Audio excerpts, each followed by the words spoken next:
Okay, wonderful. We'll start now. A few people might join us as we go on, and I'm sure they can catch up as we go. So, welcome everybody, and thank you for joining us for this webinar on your finances in Portugal. And this is aimed at those who are already living in Portugal, for those who are intending to move to Portugal. So, we've got a lot of content to cover. And on the agenda, there's some details about moving to Portugal and your visas and things like that. We'll cover that briefly and try and kind of stick to the finances element of it as best as we can. If there's some areas that you feel we haven't covered, we have a series of webinars on our YouTube channel, Fiduciary Wealth. If you just search for Fiduciary Wealth on YouTube, we'd really appreciate it if everyone could subscribe there, like and share with people you know who might be interested in that content. It's all free. And we've got the past webinars. We've got our podcast that we're pausing at the moment, but we're going to restart. And there'll be lots more kind of future content to add to that. So if you subscribe, you'll be able to kind of pick up on all that. So we're going to run through the webinar. So I just cover briefly the agenda today. So we'll start, the first section will be on the UK side. So the majority of you with us today may have been from the UK or still in the UK. There may be people elsewhere, but primarily we deal with people relocating from the UK, although we can help you if that's not the case for yourself. So we'll cover the UK side, your exit and things that you need to be mindful of. Then we'll move on, we'll cover the visa types very briefly, understanding the tax benefits and how NHR works. If you don't know what NHR is, I'll explain that shortly. The tax pre and post NHR, and understand how that works. Some tax and succession planning opportunities. And as part of that, we'll include downsizing your property in Portugal. Then we'll discuss UK pensions, the transfers of your UK pensions, what's happening with that, because there's a lot of changes going on. How you should deal with the sale of your UK main residence and the timing around that. We will end with a few frequently asked questions that we come across a lot. Final bit of advice. And at the end, I'll open up to questions from everyone who's joining us live. So there is a question and answer function on the Zoom here. So if you've got any questions now as we go through the webinar, please submit those as we go, and I will pick those up at the end of the webinar.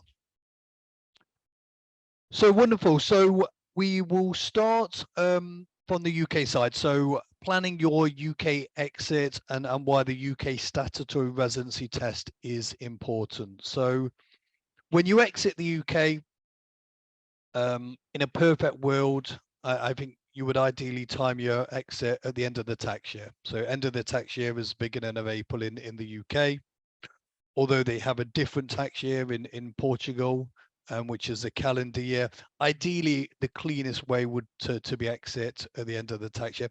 That's not always possible, of course. And it is possible to use the concept of a split tax year if you are relocating to Portugal from the UK. There's usually kind of three situations where you can split the tax year. It's if you're starting full-time work in your new country overseas, your spouse or partner is starting work overseas, or you cease to have a UK home. So, you remove your UK home, your new home is in Portugal, you can kind of split the tax year like that. So it's nice to cleanly exit the UK. So to do that, you should complete the form P85. You can do that online on the HMRC website. Or if you are already filling in a self-assessment form, you can include this on your self-assessment. But it's important to notify the HMRC that you are moving out of the UK, especially regarding the taxation. The benefits are much better from a taxation point in Portugal. if you don't notify HMRC, then they're going to take tax at source in the UK, and you may be able to reclaim that, but anyone who's been through that process before knows how complicated, how arduous it can be. We know what the tax man is like. When they want your money, they will take it straight away. When they owe you it, getting it back from them is not the easiest task. So exit the UK cleanly, fill in the P85 before you go. And then we mentioned the UK statutory test. So the UK statutory test, some may not be aware of. And this effectively assesses how many days that you can spend in the UK after you've left without re-triggering UK tax residency. So, I mean, the number one rule is and the kind of common one is, do you spend more than 183 days in the UK? If you do, then you're a UK tax resident. But if you exit the UK and go to live somewhere else, even if you're spending more than 183 days in your new country of residence, in this example, Portugal, you could still re-trigger UK tax residency if you spend too much time there. So we always recommend that you assess your situation using the UK statutory test. And briefly, it looks at the number of ties you have with the UK, family, work, property, how many days you spent there in the previous 2 years. And that effectively will tell you how many days you can spend in the UK without re-triggering UK tax residency. It could be as low as 45, it could be as high as 180. But the last thing you want to do is move to Portugal, establish yourself under the NHR, have all those tax benefits that go with that, and still have to pay tax in the UK. And the second part of UK is your UK domicile. So you have your tax residency, which is generally where you live, where your home is, where you work. But then you have your domicile. And it can be a complicated concept because in Portugal, and your domicile is linked into inheritance tax. So in Portugal, countries like Portugal, Spain, France, inheritance tax is based on where you are resident. Okay, but in UK it's different. It's based on where you are domiciled. So, I mean, the good news is in Portugal, they don't have succession tax or inheritance tax. You have imposto de selo, which is a form of stamp duty of 10% on inheritance, but that doesn't apply to direct descendants. So if you pass your assets to your children, grandchildren, your parents, then there's no inheritance tax of sorts. The only one thing to be careful with that is stepchildren don't fall into that category. So if you are passing assets to stepchildren, you may want to reassess that in some form because you may have to pay 10% tax in Portugal on that. So the good news is in most situations, there's no inheritance tax in Portugal. The bad news is that even though you've left the UK, it's quite likely that you may remain UK domiciled for inheritance tax. So your domicile is given to you at birth. And generally that's based on where you were born, where your parents were born. So if you're born in the UK, your parents were born in the UK, you're likely to be, well, you will be UK domicile. You could also acquire a domicile as well. So if you moved to the UK at a younger age or you spent most of your working life there, you have likely acquired UK domicile. Now, many people think when they leave the UK, they lose their domicile, they're not subject to inheritance tax. That's not the case. So firstly, you need to spend at least 5 full tax years outside the UK. So on year 6, you could potentially, well, it's not about just losing your UK domicile, it's about acquiring a new domicile. So year 6, maybe you can acquire that in Portugal, but there were a lot of caveats with that. Firstly, you need to demonstrate that you have completely moved. So if in a hypothetical scenario where someone spends 3 years in Spain, 3 years in Portugal, they haven't really found a new home. They're moving about. So they would retain their UK domicile. You also need to ensure that you remove all ties with the UK. So we're talking, it can be some things as simple as bank accounts, property, business interest, and similar to that. So if you have ties to the UK, HMRC will argue on your death that you haven't completely removed yourself from the UK, therefore you remain UK domicile. Now, one problem in that situation is you're not there to defend yourself. And of course, you know, from a taxation point of view, the UK generates more and more from inheritance tax each year. They want to keep increasing that.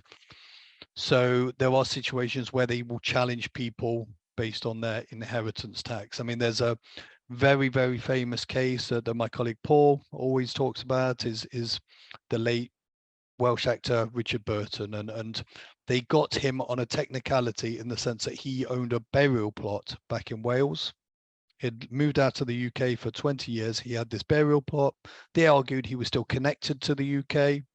He always intended to return to the UK in some form or the other. And they challenged and they won, and they took 40% of his assets. It was over 2 million, which was a lot of money in those days. So with UK inheritance tax, it's very complicated with the domicile. What we tend to say to people is you should plan for the worst, because it's complicated. You're not there to defend yourself, and inheritance tax is now known as quite commonly known as a voluntary tax, i.e. the super rich don't tend to pay this because they put structures in place to protect their assets. Now, as an expat, you do have opportunities to do that, and we will come to that a little bit later. So that's the UK side. Now, we've got on the agenda visa types. We'll cover this very, very briefly because it's not necessarily about your financial situation. One thing I would say firstly is NHR, the non-habitual residency. That's a tax scheme, not a visa. We'll get to the NHR shortly. But post-Brexit, for Brits who don't have a European passport or a spouse with a EU passport, you now need a visa. And that's become even more complicated recently because we previously had the Portuguese golden visa. Now this year they've actually they've stopped that, so there's no new applicants for the golden visa. So unless you're already in your application for that, you can't apply for the golden visa in Portugal. So the options you do have, you have the D7 visa. This is the passive income visa. You effectively have to demonstrate that you can live in Portugal and sustain your lifestyle without being a burden on the state. The threshold of income is relatively low. It's around 8,000 euros that you need to demonstrate that you have per year as an individual, and up to about 12,000 euros for a couple. So really it's aimed at those retired who have passive income. So income from pensions, investments, savings, rental income from other countries. And you just need to demonstrate that you've got those levels of income to sustain yourself. The other option is there is now the digital nomad visa, exactly as it describes, aimed at those who are looking to work remotely and have the ability to do so. A lot of the requirements are similar to the D7 visa, although you have to demonstrate a higher income. It's around 32,000 euros, which is 4 times the minimum wage in Portugal.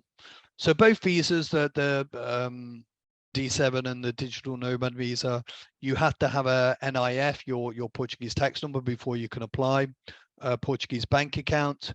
Then as you go through the application, you have to demonstrate that you've got accommodation, health insurance, a clean criminal record, and go through that process. So if you're at that stage, maybe kind of contact us now. We can talk you through your options. There is also a D2 business visa, which is effectively for those who want to establish a company in Portugal. And there's the employment visa, but this is very tricky these days. Effectively, the people employing you have to apply for the visa on your behalf, and they have to demonstrate that there's no suitable candidates in the EU who could take on that role. Okay, so we talk about the tax benefits now, which is the main purpose of this webinar from a kind of financial side of it. So firstly, we'll talk about NHR, the non-habitual residency scheme. So some of you may have heard of it, some of you may be fully aware of it, some of you may have not have heard of it before. So The NHR is a tax scheme that is only aimed at expats. So the non-habitual side of it, people think it means that you don't live in Portugal. That's not true. You have to be a tax resident in Portugal. What it does mean is that you cannot have been a tax resident in Portugal in the last 5 years. So if you're already living in Portugal and you've already been for a full tax year and you didn't register for the NHR, you may have missed out on your opportunity to do so. So applying for the NHR, it's key to do it as soon as possible. You have to do it by the 31st of March of the year following the year you became tax resident. So, for example, you moved to Portugal this year, 2023, you need to secure your NHR before the 31st of March, 2024. So as I say, you do need to be a tax resident in Portugal, and the most simple way of assessing that is you spend more than 183 days in Portugal. The NHR has many tax breaks, which I will cover now, and it lasts for 10 years. So you have a 10-year term from once you start, 10 full tax years to take advantage of these. And this is where planning in advance comes in, very important. So you can take advantage of those tax breaks, structure everything around the NHR. So what are these tax breaks, people ask? So employment income. So if you have earned income, a registered self-employed, it is taxed at a flat rate of 20%. Now, important that that income has to derive from what they call a high value activity. So there's effectively a list of occupations that Portugal has that ensure that these jobs qualify for NHR status. So again, if you're looking at that and you want to discuss your eligibility, reach out and we can see if we can go through that with you. So employment income, 20%. Now, foreign sourced income is 0%. So that's if the income is deemed taxable where the income is generated, then there's no taxation in Portugal. So I guess a practical example is rental income in the UK. That is taxed in the UK. You have to pay your tax there because it's physically situated in the UK. Generally, most forms of income when you relocate are taxable in your new country of residence, but rental income is one where it's taxed in the UK. So because it's deemed taxable in the UK, then there's no additional tax in Portugal. So a very convenient way this would work is if you receiving rental income of say £12,000, this is under your personal allowance in the UK. So although you haven't paid tax in the UK, it's deemed taxable in the UK. So zero tax in the UK because it's under the personal allowance, and under NHR, zero tax in Portugal as well. Then we have pension income. So pension income is taxed at 10%. So that's 10% on your pension income, but there is a way to structure pension income if you move your UK pensions offshore, so that is reduced down to potentially as low as 1.5%. And again, I will cover that a little bit later when we cover UK pensions and what your options are available there. The other great gain is dividends. So I mentioned at this point, so NHR is centered around the double taxation agreements it has with various countries. I think there's 79 it has. Again, we use the example of the UK because it's relevant today. So the way the taxation works is based on the detail that in that double taxation agreement. And the dividends is a very, very interesting one. If you're in receipt of dividends from a UK company, under the double taxation agreement, the UK deems that this taxable in your country of residence, which will be Portugal. Portugal, under the NHR, deem the dividends to be taxed in where they're derived. So in this example, the UK. So a quirk of the NHR means if you're in receipt of dividend income, then you could potentially receive that at 0% tax. So there's a real gain for that 10-year period under NHR. And capital gains we ask about, and capital gains is probably the one area that's not covered by NHR, whether that was intentional by the when they drafted the law around NHR, or whether it was something that was missed, we don't know. But capital gains is high in Portugal. It's 28%.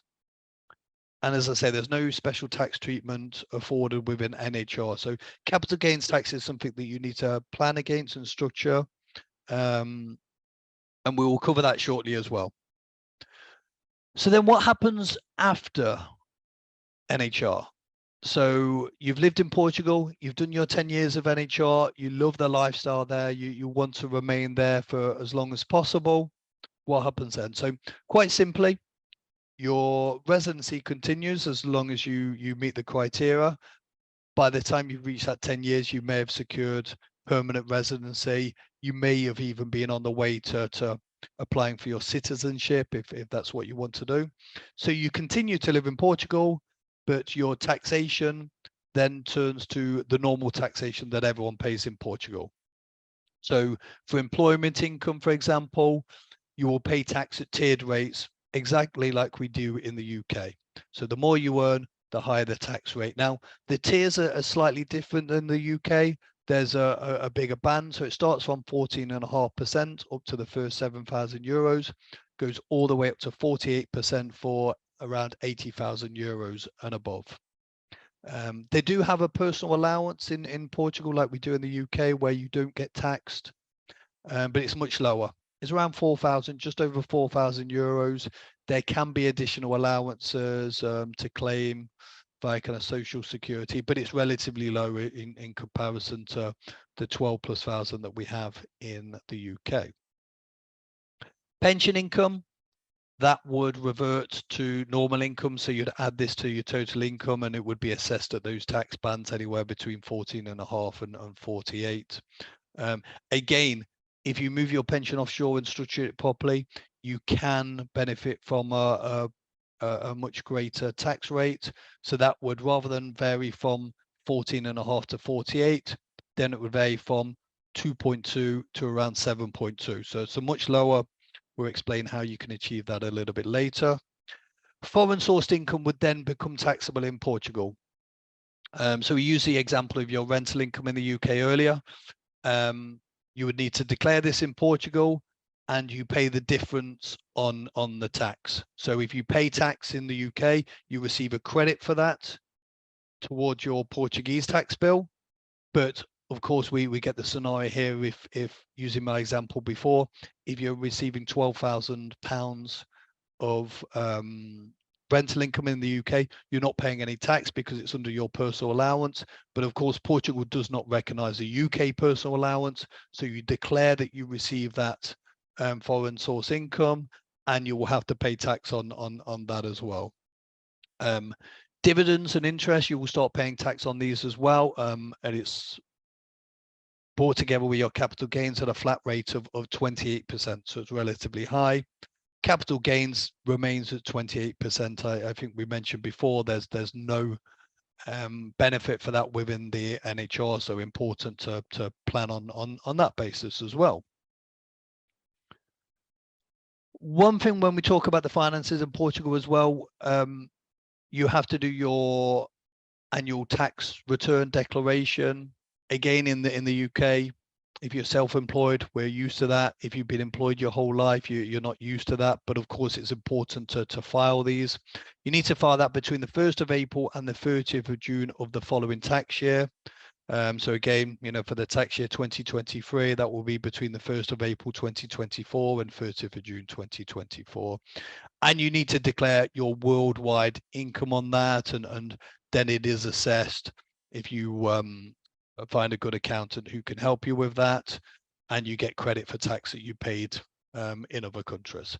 But the idea is, you complete that P85, you shouldn't be really paying too much tax in the UK apart from really on UK property, and all your tax obligations are in Portugal. So we move on to tax and succession planning opportunities. So there's a few areas to cover which I've alluded to briefly so far. So we have the pension income. So if you have a UK pension under NHR, you pay 10%. Post NHR, you're paying between 14 and 48%. That's on a UK pension. Now, you do have the option of moving your pension to a international SIP. If it's an international SIP, then you continue to pay the same tax as you would as a UK pension. Again, we'll talk about pensions a bit more later, so I'll talk about the benefits of doing so. You can move it to a QROPS. So a QROPS is a offshore pension scheme. It's called a qualifying recognized overseas pension scheme, and it's funded through a transfer of your UK pension. Generally, the QROPS should be held in Malta. Malta has a double taxation agreement with Portugal, so any income paid from a Malta pension is paid gross. So there's no withholding tax in Malta. We have seen recently, actually, other firms recommended using a Guernsey pension. Would avoid that definitely, because Guernsey is on the blacklist with Portugal, and therefore there's higher taxation for those. So if you're using a QROPS, Malta is the way to go. And there's a few reasons why you want to use that. Now, previously, a very strong reason for doing so was the UK lifetime allowance. So for those who don't know, the lifetime allowance in the UK is an amount that you can save in pensions. If you breach that limit, then you have to pay the lifetime allowance charge. And this is either 25% or 55%, depending on how you take that income. And at some point in your lifetime, your pension would be assessed by the lifetime allowance, either when you start taking income or when you reach 75. And if you're over this limit, you pay the tax on the amount over that limit. Now, another time when you have this assessment is if you were to move your pension outside of the UK. So you move your pension outside and the assessment happens. So if you're just slightly under this limit or even over it, move your pension out of the UK, it gets assessed for this limit then, and then the pension can continue to grow in value and grow over and above this limit. There's no further assessment on that. Now, the lifetime allowance limit has just been abolished in the recent Conservative budget, but the noises coming from Labour are, if they come into power, which if you believe the polls is likely, they will reinstate the lifetime allowance. Now, we don't know what amount that will be. It was 1,073,000 before it was abolished. Quite likely at the same amount, maybe lower, maybe higher. But if you are to move your pension to an offshore QROPS now, then you don't have to worry about any change in pension legislation, be it the lifetime allowance, be it around the kind of taxation of UK pensions. So you should kind of seriously consider that, why that window is available. Now, another reason to use a QROPS is that if structured correctly and if possible, you can benefit from this more generous taxation. So I talked about this before, and the pension income under NHR, you pay 10% tax. Now, if you can structure the income via an offshore pension, so the income is paid via what they call a temporary annuity. So not an annuity that we know where you go and buy and give the money to an insurance company. No, you decide in advance how much income you want to take for a set period of time. Then it's paid via a temporary annuity, and the way the Portuguese tax authorities assess this is only 15% of that is due to taxation, because they're looking to tax the gain element of that payment. There's no way for them to calculate that. So they say, okay, 15% is gain, we'll tax that. So 15% of the income payment is taxed at a 10% tax rate. So you're effectively paying a effective tax rate of 1.5%. The same works post NHR. 15% of it is deemed taxable. So what the marginal tax rates, depending on what your income levels are, you're paying between kind of 2.2 to 7.2% tax. So that is an option for your existing pensions. Now, if you have a lump sum to invest, now this may be from sale of UK property, it may be from existing investments or savings, are investment wrappers that you had in the UK. So in the UK, we can use things like ISAs, UK bonds, even premium bonds. Those wrappers aren't recognized in Portugal. So if you've got an investment portfolio within an ISA that is completely tax-free in the UK, Portugal does not recognize that. So you need to use a more appropriate tax structure in Portugal. And you have two options, really. There are more to discuss, but the main are these two. And what I will say at this point is what is best for you is not necessarily best for everyone. There's no one size fits all situation. So we can give you information today. That's the point of this webinar. But if you are interested in this, your individual circumstances need to be assessed. We're more than happy to do that for you. So the two options are, well, that I kind of highlighted. So there is a QNUPS, a qualifying non-UK pension scheme. It's sometimes referred to the sister product of a QROPS. And it's a pension scheme, offshore pension scheme, but the difference is a QNUPS is funded through a lump sum investment. Okay, so you establish a QNUPS, you make the lump sum investment, your funds are held within those QNUPS, and because it's within the pension wrapper, then there's no capital gains on that amount. So normally you would pay 28% capital gains in Portugal when you do your annual declaration. The QNUPS protects it from capital gains, and you only pay tax when you take income from that QNUPS, and you can use that preferential tax treatment that I mentioned before with the QROPS. So under NHR, you'd be paying tax of just 1.5%. Post NHR, after those 10 years, you're paying between 2 and 7%. That's just on the income. The investments can grow in the QNUPS, and there's no tax or interest or dividends to pay in that. So it's a very efficient way of holding your funds, but there's an added benefit with a QNUPS, and that is because it's a pension scheme, the funds held in there, when you make that investment, are immediately outside of your estate for UK inheritance tax. And that applies even if you return to the UK at a later date. So it's a great benefit. We talked about you remain UK domicile, even if you relocate out of the UK. A QNUPS is an investment that you can make as an expat that keeps that money outside of UK inheritance tax. Now, there are caveats with that, of course. The amount you invest needs to be in line with your health, age, income requirements, and overall wealth. And what we really mean by that is, to use a practical example, if you have an individual, they're 75, they're really concerned about inheritance tax, they've got an overall wealth of, say, 4 million.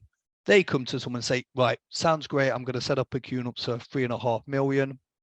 Protect that from inheritance tax. That's clearly an inheritance tax fudge. HMRC will see through that, and that won't protect you. So with a QNUPS, I think it's the earlier you establish it, the better from an age point of view, because it allows greater contributions to the scheme, and it's important for it to be assessed when you make that investment. What is the appropriate investment amount for you? Now, the other option that you could take advantage of is the Portuguese investment bond. So similar to the QNUPS, it's funded through a lump sum investment. And just like a QNUPS, you do not pay capital gains within the bond, and you only pay when you make a withdrawal. So you invest the money, it grows in value. There's no taxation to pay until you make a withdrawal. And then when the withdrawal is made, the bond provider assesses how much of that withdrawal is return of capital and how much is growth, and you only pay tax on the growth element of it. And the final point of that is the longer you hold the bond, it actually reduces the tax rate you pay from that quite heavy 28%. So I've got an example here. Let me just share my screen if I can.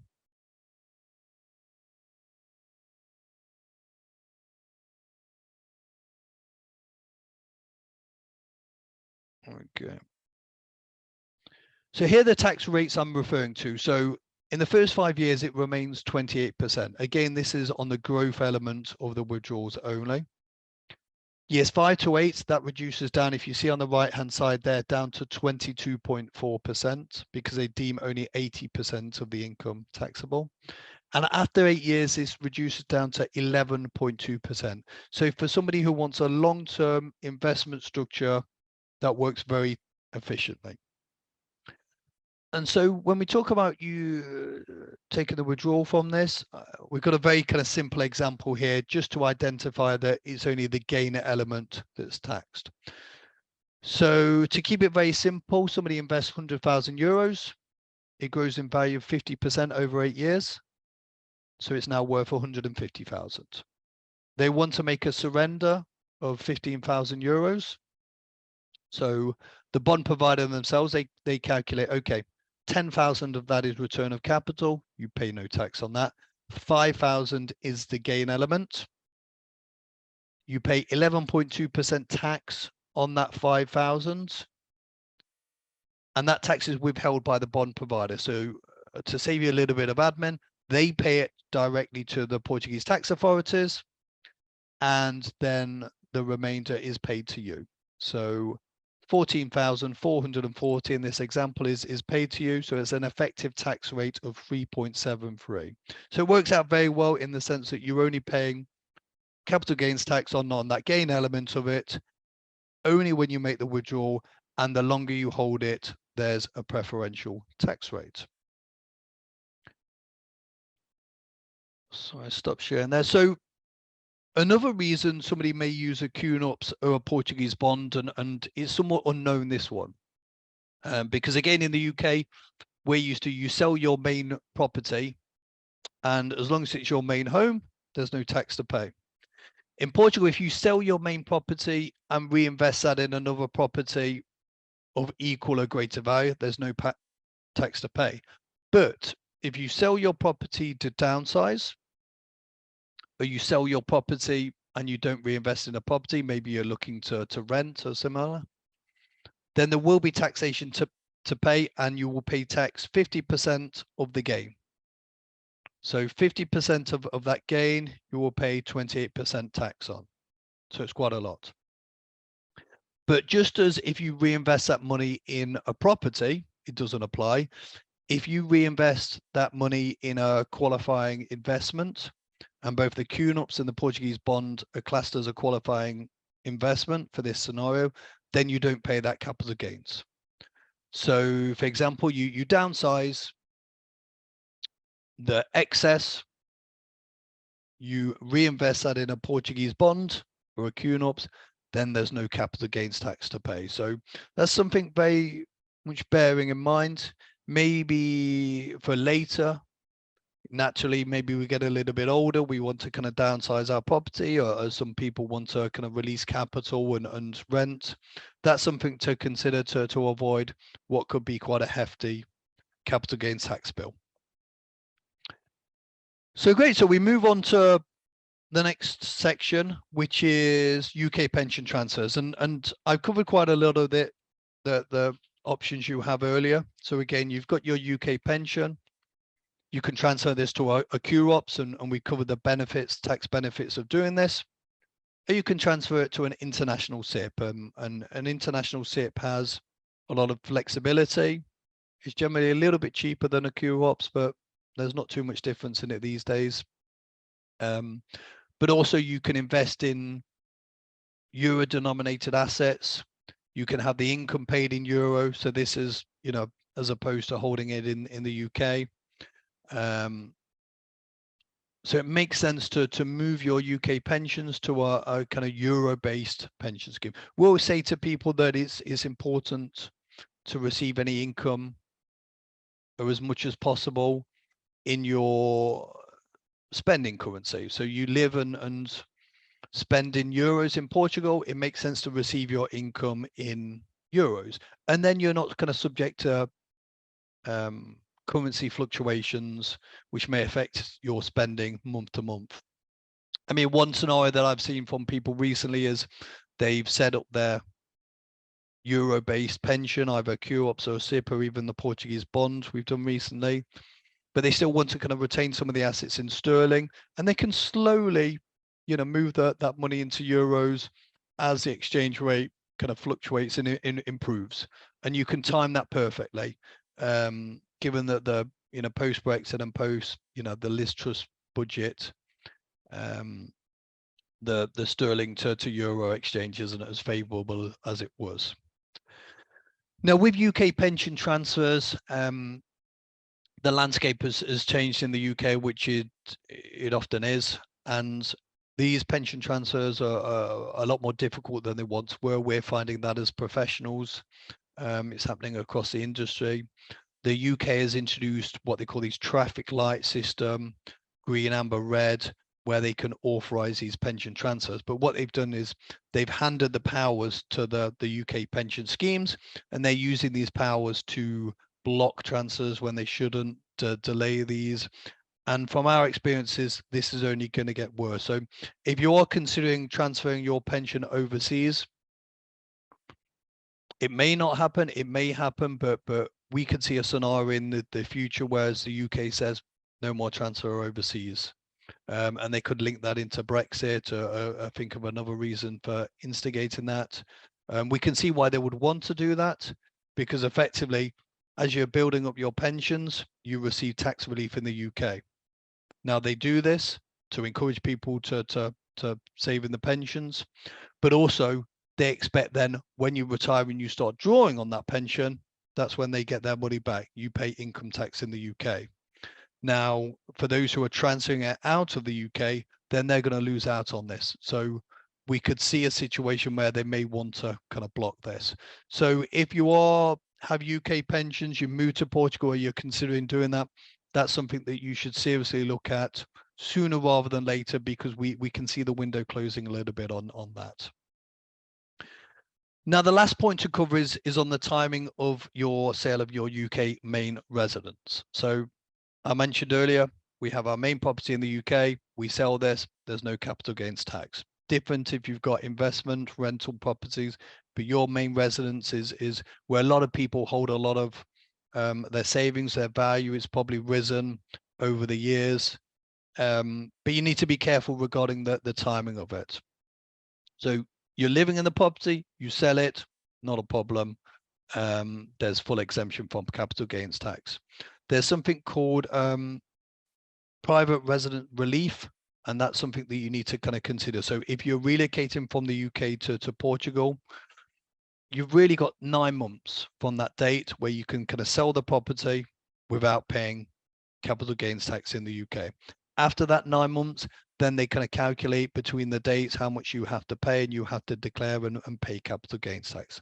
So if you're planning on selling your UK home, we would recommend, really, some may want to do it before they leave the UK, but at the latest, you've got that 9-month window after you relocate. From a Portuguese point of view, you have a little bit longer, as long as you secure NHR. If you secure NHR, because that amount is deemed taxable in the UK, under the agreement, you don't pay tax in Portugal. So you've got 10 years.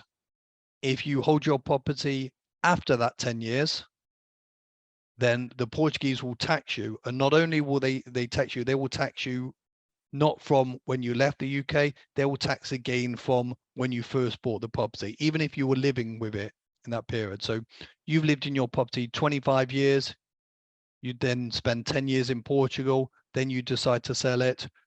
Portugal may tax the gain over that full 35 years. So that's something to be very careful of. Also, if for whatever reason you can't secure NHR status, then after those, as soon as you become Portuguese tax resident, you would have to pay tax at that 28% on that gain. So planning regarding your sale of your main UK property is very important.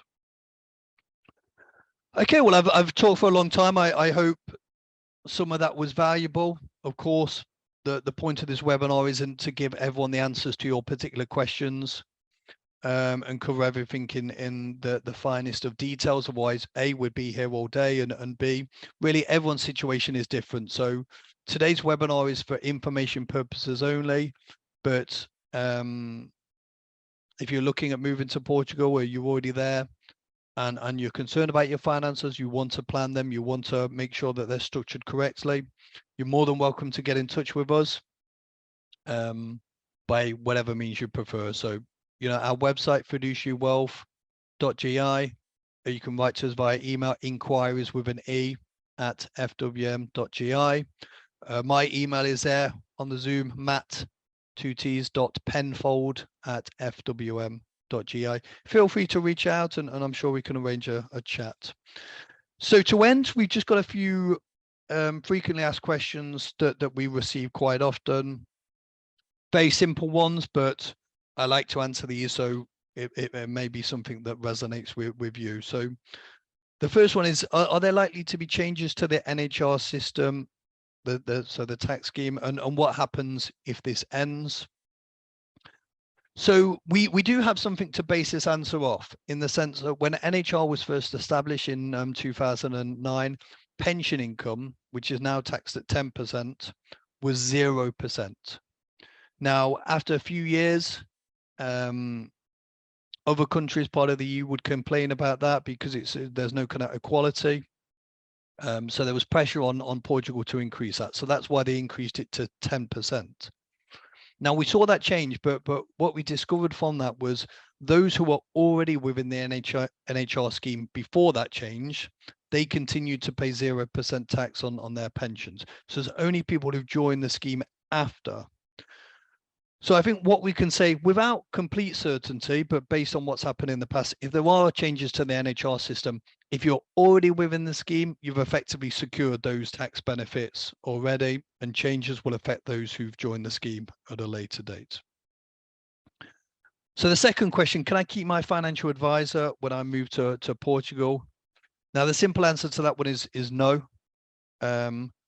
So pre-Brexit, this would have been possible, and a UK advisor would have had the required permissions and the regulation to give advice in Europe due to the common market. Post-Brexit, this is not possible. So a UK advisor, unless they have permissions in Europe and are registered to give advice in Portugal, cannot advise you as a Portuguese tax resident. Even if it's on UK assets, they shouldn't be giving you advice. And the issue for you is if they give that advice and there's an issue with the advice, they're operating outside any regulation, so you lose those protections that you would normally have. So it's important to align with a financial advisor who has the required regulation, which of course we do. The other point of that is taxation in Portugal is completely different to the UK. There's different products, different taxation, different reporting. And a UK advisor who specializes in the UK is unlikely to have the knowledge or access to the products or investments that they would do if they can advise in Portugal. So if you do have a UK financial advisor, I'm sure there's a connection and a relationship that you built up over years. So I think it's important to establish a relationship with a Portuguese regulated advisor as early as possible, so you can build up that trust, build up that relationship where you can work together, and that's something that we help people with. If you're interested, maybe have a look at our website. You can find our Trustpilot reviews online, which are independent reviews of us, and feel free to reach out and we can arrange a chat. And the final question is a very simple one, but I do have this too more than often. Can I register for NHR and pay tax in Portugal but live in the UK or Spain? The answer to that is absolutely not. You know, if you're living in a different country, you're a tax resident in there. To be under the NHR scheme, you have to be living in Portugal, spending a minimum of 183 days in Portugal. And to finish off, we have the one piece of advice. So we always ask, right, what's one piece of advice you would give to someone who's either living in Portugal or moving to Portugal regarding their finances? And our answer is always the same. You should take professional advice. And that's not just because we provide professional advice, but a lot of people want to DIY this. So they go on Google, Facebook. I see lots of these Facebook groups, you know, expats in Portugal and these the kind of faceless individuals giving advice, or we've been through this. firstly, everyone's situation is different. So what works for one person may not necessarily work for you. In other words, on another point, you can't necessarily trust that that is correct. And I think following kind of advice on Facebook and Google is a kind of modern day equivalent of the man in the pub told me that I can do this. It's information that you provided, and there's some good information out there, but there's also some terrible information out there. And the problem is if you follow that and make a mistake, it's difficult to unravel that. I guess our second piece of advice is plan as early as possible. Ideally before you move to Portugal, but the earlier you plan, the better opportunities there are for you, the more it can be structured correctly. And finally, be mindful of UK inheritance tax. We mentioned it earlier, but it's a big tax. It's you've earned all your money during your life, you've already paid tax on it, and then to be hit with another 40% on your hard-earned money that you want to pass to your loved ones. There is ways to avoid this, and not taking advantage of that would be a little bit kind of foolish. So that's our advice. But like I say, if anything kind of resonates with you, you'd like to have a conversation with us, then reach out and we would more than happy to set that up. So I have a few questions here. So Nick, there's 3 questions from you. So does a passive income need to be generated from outside of Portugal? So I presume you're referring to the visa requirements, Nick, and it doesn't have to necessarily be generated from outside of Portugal. I'm struggling to think what kind of passive income could be generated in Portugal while you're applying for the visa, but there might be a scenario that I can't think of. But yeah, there's no requirements. It's passive income. Effectively, what you're demonstrating is that you can live in Portugal, you've got enough money, and it doesn't have to be money necessarily income.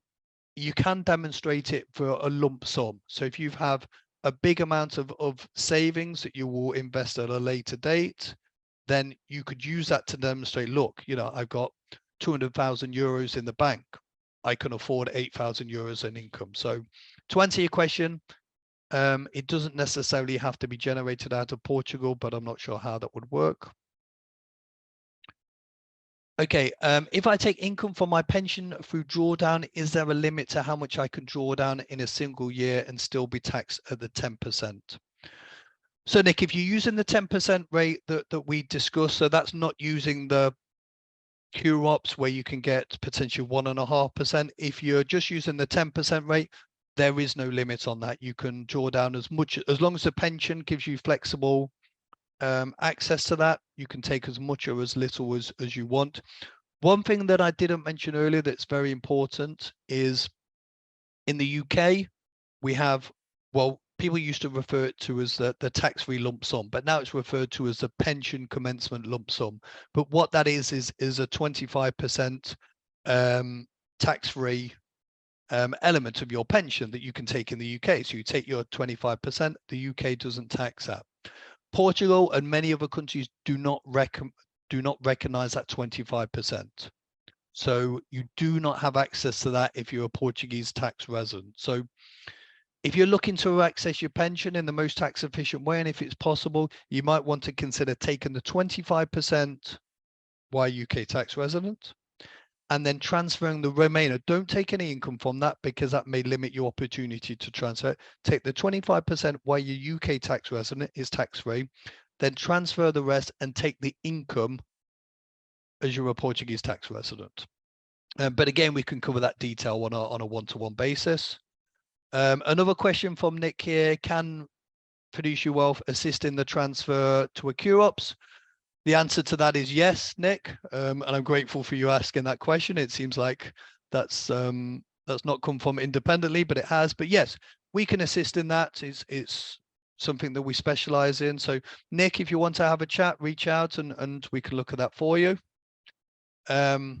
Just a comment from Gareth there. Grateful for that, Gareth. A helpful and clear presentation. Thank you. Thank you for attending, Gareth. And Nick, yeah, you just answered that your passive income was regarding the D7 visa. So yeah, If you want a D7 visa, there's no stipulation that the income needs to generate from one particular place. It just needs to be demonstrated that it's passive income and that it demonstrates that you can sustain your life in Portugal. So wonderful. So that's the end of today's webinar, and thank you for everyone who's joined us. If you're watching this live or watching the follow-up on YouTube, like I say, subscribe to our YouTube. You can continue to receive all this content. And if you've got any questions for us, feel free to reach out, and yeah, we'll speak to some of you soon. So thank you and have a lovely day. Goodbye.